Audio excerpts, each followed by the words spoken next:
Brown III and Pharrell Payne will now take questions for the student athletes.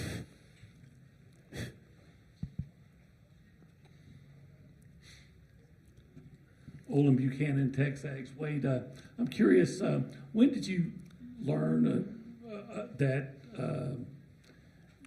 Yale beat Auburn in the tournament last year, and what was your reaction, and how did it influence the way y'all look at them? No, I wouldn't say that. I've learned it last year losing the tournament. We just played our game. And, just being a kid or being a person who likes ball, you keep up with all the scores, and you most of the upsets really get a lot of attention. So once Yale won, you seen it, but we had the game to focus on. So I kind of learned about it then, but no, I didn't influence what we got going on now.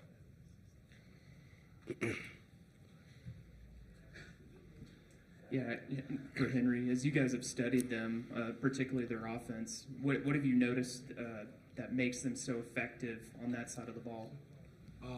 They're a really good team, well coached, very poised team, kind of like us, a very old team, have played a lot of basketball and are very experienced. And so I think that just speaks to when they play. They're not going to take a lot of bad shots. They're going to value each possession. So that just raises our awareness on the defensive end of how we have to be locked in the whole game and how we have to value each possession on our end too. Let's go here first. Tony Catalina, Austin American Statesman. Pharrell, obviously your size, they try to force feed you in the middle there, and you guys may have a little bit of a size advantage here. What is your mindset here, kind of maybe getting a heavy workload this week? Can you repeat that, please? It's just like, what is the mindset of obviously you've been force-fed before, but now it's a big stage and you get a chance to kind of go ahead and make this a game of yours here. I'd say my mindset going into it is just being aggressive, continue to play how I play in the post, and the digs come, spread it out to my teammates. Right there. Mark Passwaters with Rivals. Wade, Henry, this is kind of old hat for you guys, your third tournament here together. Pharrell, this is your first with the Aggies. For the first two guys, how does it feel knowing this is the last run? And Pharrell, what's it like to be here on the big stage? Yeah, I got you. I'm excited. Like you said, me and Buchanan done this 3 times in a row. That doesn't happen often, but, man, we're thankful to be here. We're going to come out here and give it our all, knowing that the next game could be our last, but we're just excited to be here. We're going to be where our feet are and take every day, one day at a time. First time being here. I'm really excited to be here. My part in this is just helping these guys get some wins. Thank you. Go ahead. Henry, with you guys, a lot of y'all being seniors, this being the last go-around, what do you feel like gives you confidence that you guys are built to potentially make a deep run in this NCAA tournament? I've alluded to it, I think a couple weeks ago. Experience helps you in any field that you're in, whether that's journalism, whether that's working a 9 to 5, whether that's sports. Experience helps you in all of it. And I think experience for us will hopefully help us. We've been in games where we've been down. We've been in games where we've been up a lot. And so I think it's just a mindset of being right where our feet are and not trying to take any of this for granted. We know we have a really good team coming up. The whole team knows that. The staff knows that. So we just have to take it day by day. Let's go over here first. Hi, I'm Mike Kelly with the Associated Press. This is for any of you. What has contributed to your rebounding prowess? And you guys lead the nation in offensive rebounds. What is the key to your success in that area? I would say it's a mindset. There's a lot of analytics that go into it. Everybody likes to talk about it. But it's just a mindset. It's you versus another guy. Somebody's going to get that ball, and hopefully it's yourself. And so I think it's a mindset. I think it's us compounding habits from the summer over time that have been able to show to life throughout the games this season. So I think it's truly a mindset. Yeah, Wade, as y'all studied Yale, what most impresses you about them? That they made it back to the NCAA tournament. They play in a pretty good league. They have a really good team. They play well together. Like Henry said, they're really experienced. That's really impressed me. They play together. They're really experienced. they can really shoot it. Yeah. Right there in front, guys. Hi, Sarah Kelly with the Denver Post. Welcome to Denver, by the way.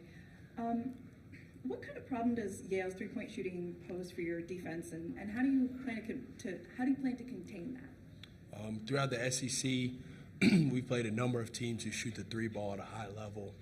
Missouri, Alabama, Auburn. So this is something that we've been tested on before, and we've done well against it. So we're going to keep our game plans. We've learned from those, whether we won or we lost.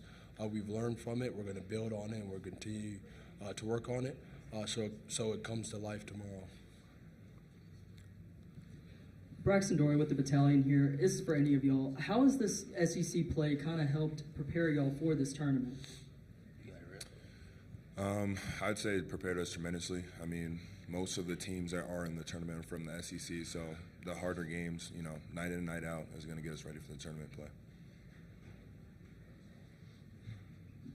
Wade, you guys definitely have a certain formula that helps y'all win. How much do y'all have to stake on that narrow path, or can you deviate, you feel like, from it potentially a little bit to make a deep run in this tournament?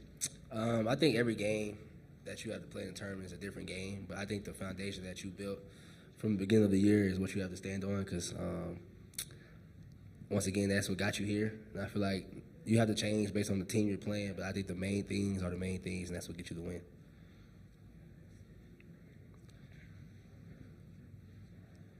Henry, obviously you guys have a style of play like you alluded to. You guys play tough, and you guys play with a lot of motion, and that comes from the coach down. But now you're playing a team that's considered an underdog, and those type of teams play with a different type of fight, like you had mentioned in the SEC tournament or playing LSU, Vanderbilt. How do you weather that storm, and how do you just stay, where your feet are and play your game? Yeah, I mean, I wouldn't really consider us an underdog. Everybody has us to lose this game, basically. So we've been an underdog all year. Our whole career we've been underdogs. Told Wade he was too small. Told a lot of guys on the team, they weren't fast enough, couldn't shoot the ball well enough. So I think everybody throughout their entire life has been underdogs. So I don't think this poses any threat to us at all.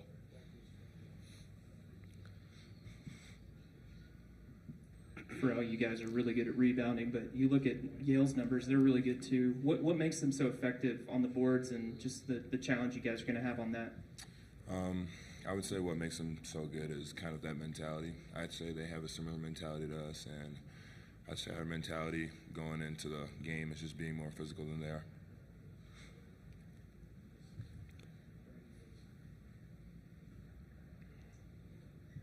I guess I'll ask the typical question here in Denver.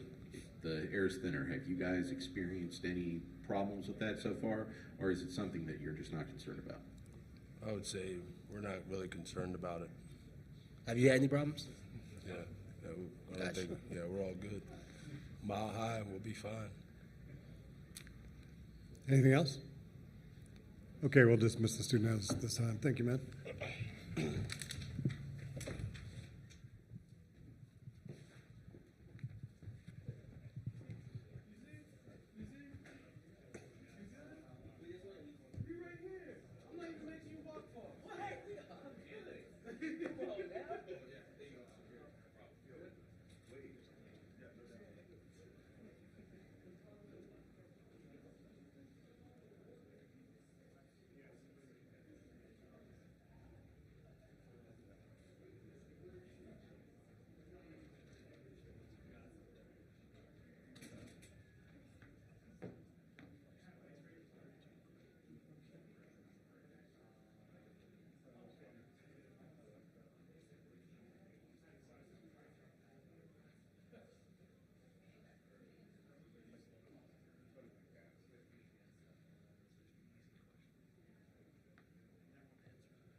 Texas A&M, we have Coach Buzz Williams.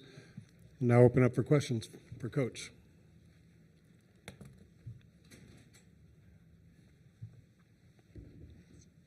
Yeah, Buzz, as you guys have had a few days now to look at Yale, what just really stands out, especially the way they shoot and the way they rebound particularly? Yeah, I think they're good at a lot of things. I think they're one of 6 teams in the country that have only lost 1 game in 2025. So regardless of league, to have that success, there's a lot of good things that they do, not just one. They are really good on the glass on both ends of the floor. I think they're 22nd in the country in defensive rebounding, very physical. Their defensive style of play creates opportunities for them to rebound at a very high rate. Offensively, I think that their plan is fairly succinct. Number 2 is 3-time Defensive Player of the Year. He was the MVP of the Ivy League. Is a power 4 guard. Plays with a high motor. 42 is the point guard when 2 doesn't have it. Both of those guys, 2 and 42, play with a really high usage rate. 42 scores differently, obviously, than 2. And then 4 is as good a shot maker as there is in the country. As you know, their team is top 10 in the country in 3-point field goal percentage, not because they shoot a lot of them, but they make a very high percentage.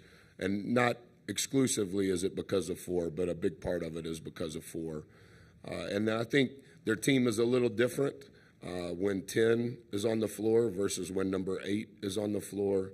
I think 14 provides a unique ability that the other guys don't. Really like the composition of their team, and I've enjoyed watching them and studying them. You're on. Go ahead. Coach, obviously, you're big into being in sync with your team and how they feel and just all that stuff. Have you seen a change? Obviously, there's some seniors and some guys playing for the first time. Has there been an intensity change or maybe a difference, maybe a flip switch with these guys since you got here? Well, I think that everybody's probably in a little different boat. We have a couple of guys, this is their first time playing in the tournament. A couple of guys, this is their second back-to-back time. But we have a large percentage that have done it 3 times in a row. And so I think everybody processes that opportunity a little differently. I think when you've never done it, there's a high level of excitement, of gratefulness. When you've done it 2 times in a row, there's a little bit of, I've done this before, I want to do it a little better. But I think your 3rd time in a row, that doesn't happen very often in someone's career. You process that at an even different level of maturity. And so I think our entire organization understands the opportunity in front of us and how important it is. While being grateful, they also have a high level of understanding of what's at stake. Right here. You had mentioned your Colorado ties when we talked to you on Sunday, and I wanted to dig a little deeper into that. You know, thinking back to your time up the road in Fort Collins, how did those years impact you as a coach in your career? You know, what you learned, and you know how that maybe helped get you your first job at A&M. Yeah, I could probably talk too long about it, so I'll try to be succinct. It was 18 days before I got married. My 2 oldest children were born in Fort Collins. I was working for Coach Lair.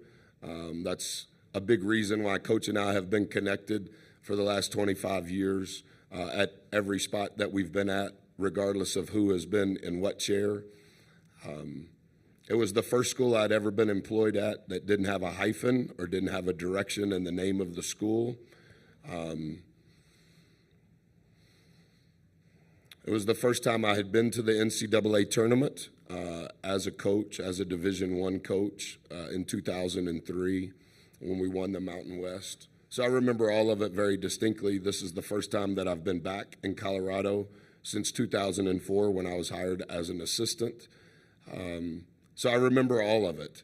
I remember bringing Bubba here to watch Jordan play with the Wizards right before he retired, and he was a month and a half old. I remember the first house Corey and I ever bought in Fort Collins. I remember all of it. Right here.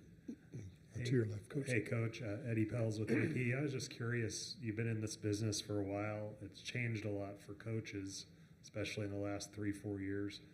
Do you still like your job as much as you did 15 years ago? Yeah, I have a completely different job. And I think every coach would say that. I've tried to stay out of the nuances of the things that I can't control. What I have learned is the skill set that was required to be a good coach 10 years ago, very little of that applies anymore. And the skill set of being a head coach is completely different than it was even when I was hired at Texas A&M. And I think the volatility of the players and the volatility of the coaches and the volatility of the administration is going to continue to be at a historic rate until there's some level of this is how we play. And I don't know that that's ever going to happen. And so what I've tried to focus on is, of the things that I can control, how can I get better at those things?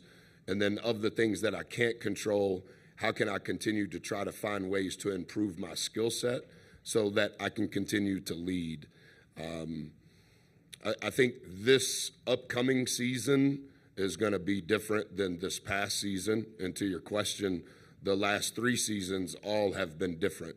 And each conference has some maybe thoughts on the way it should go, but each institution also has thoughts on the way it should go, and that's going to be evident with each passing year, particularly after the House settlement, if it goes through in the next few weeks. Go ahead.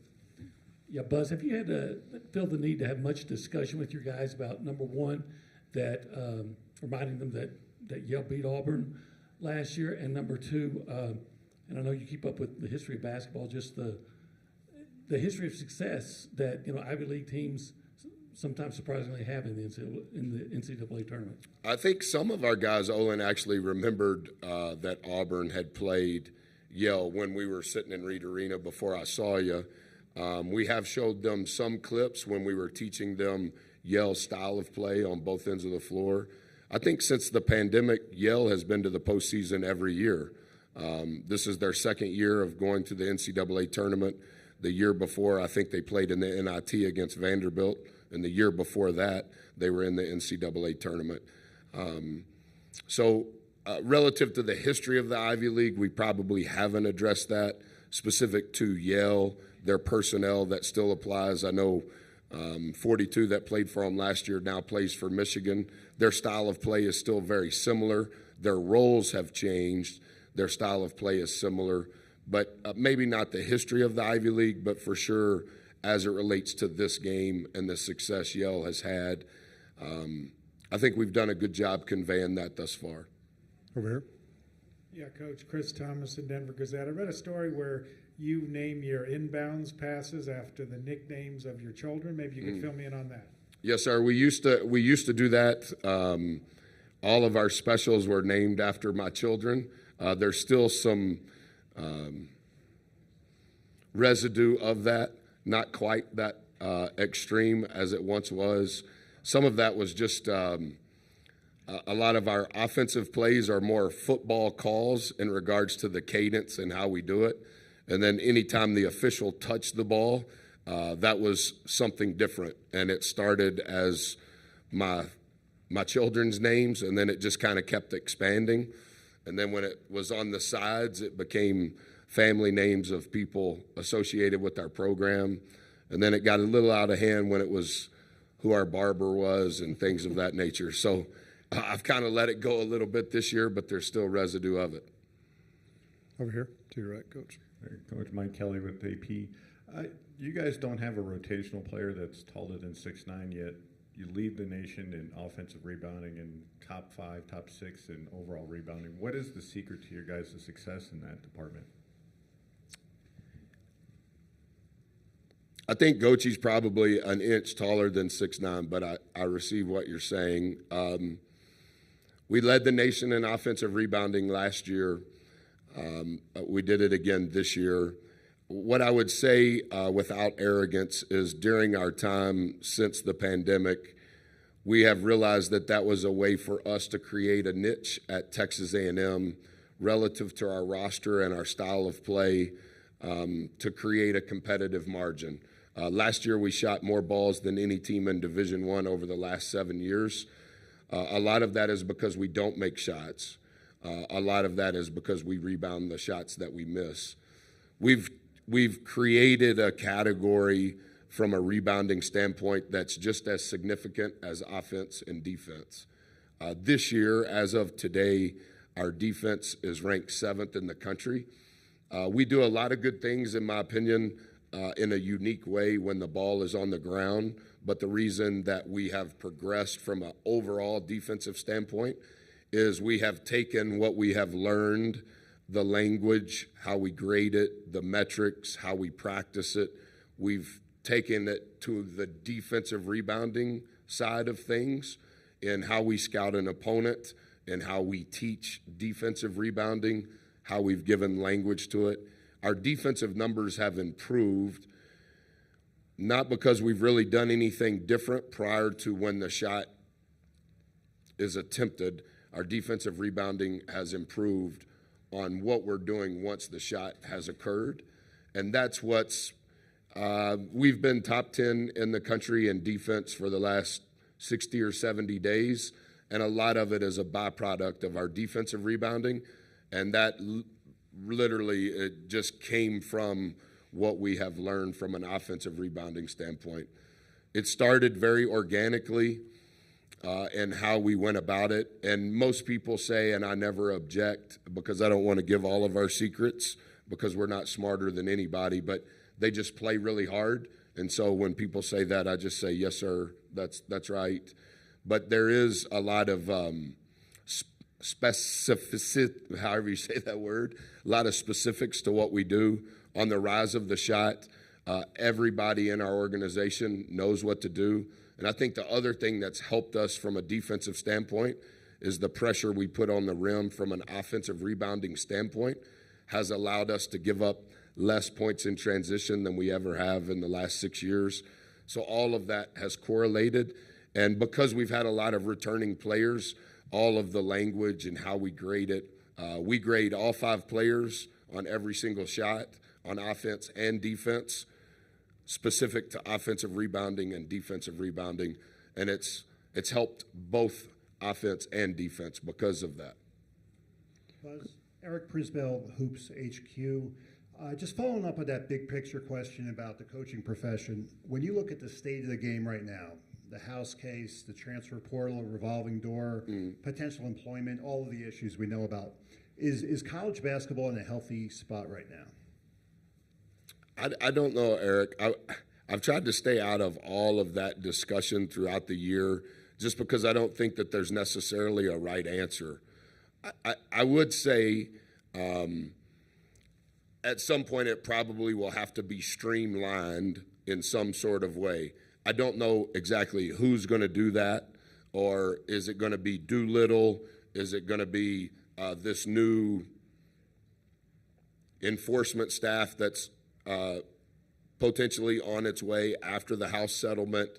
How are they going to process all of that? Is there going to be any enforcement? Are the leagues going to stay the same? Is the college football playoff going to change? How is that going to impact the NCAA tournament? Where does the NCAA fit in relative to all of this? I don't think that I know for sure. I'm not a part of any of those meetings. I'm not sure that the leaders know. I think they're still trying to process what is right and what is going to work. I think the look-ins that the House settlement is going to have, it's just going to continue to morph, and it's going to continue to change. And similar to his question, I think initially, Eric, we didn't participate in men's basketball at Texas A&M. We didn't participate in NIL when it began. That was the year we played in the NIT championship, and I never said that.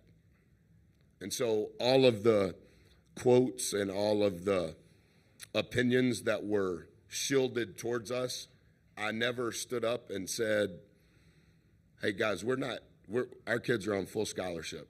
I never said that to our local media. I never said it nationally. And even since all of that has changed, I've never said anything specific to where we rank, our collective, how we're doing it. I've just tried to stay away from that. What I've tried to do is public or private, a situation or people. I've tried to always tell the truth and do what I believed was right relative to that situation and those people.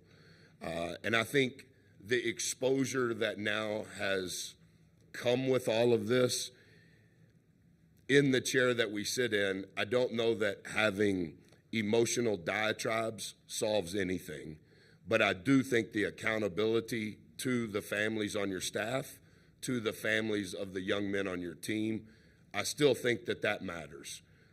Or it does to me, whether I'm employed or unemployed. I want to know in my heart, not because I'm a good person, I want to know in my heart, I did at that moment in time with the information that I had, regardless of the opinion of others, I did what I believed was right as if it was my children. And I think that's why we've had such a low transfer rate relative to, I know what all of our numbers are. I'm very aware of all of our numbers, but I never say them. But where is it going to be 2 years? Where is it going to be 5 years? Are the brands going to take over? Are the leagues going to go away? Are the leagues going to continue to change? I don't think anybody knows that because nobody knows what the end point is. Last question. Tyler Shaw with KBTX. Yale's got a best defender in the Ivy League that they feel confident can guard anyone one-on-one. How much does it help this year that, if they focus on taking Wade out, that you guys are constructed in a way where different guys have been able to step up at different times? Yeah, I think that we have had a lot of reps of the best perimeter defender guarding 4. And 4 has seen every sort of ball screen coverage possible and every sort of how are we going to guard 4 on the weak side possible. And I think that we've shot more shots at the rim than we have in previous years. Some of that is personnel based, and some of that is to your question. I think that's also why 4 has shot less balls than he has since he was a freshman. Our roster has changed. How we're trying to distribute offense has changed. We've tried to hold on to offensive rebounding as a big bucket for us. We've tried to hold on to we want to get fouled and make more than the opponent attempts. We've tried to hold on to some of those things, but it's morphed into other things. Part of it is the ability that 4 has to win a game by himself, but part of that is our returning players and also our newcomers. Okay, thank you very much, Coach. Thank you. Remind you once again, Hammond Communications will post recordings of this press conference in the NCAA Digital Media Hub at ncaaveritone.com. Transcripts are also provided by ASAP and posted shortly. Thank you. I didn't know if that was public service announcement. It sounded like I didn't want to one. leave and be disrespectful. You're the first one. Oh, and I wanted to sit there like it was still a part of the press conference. Thank you. Thanks, Coach.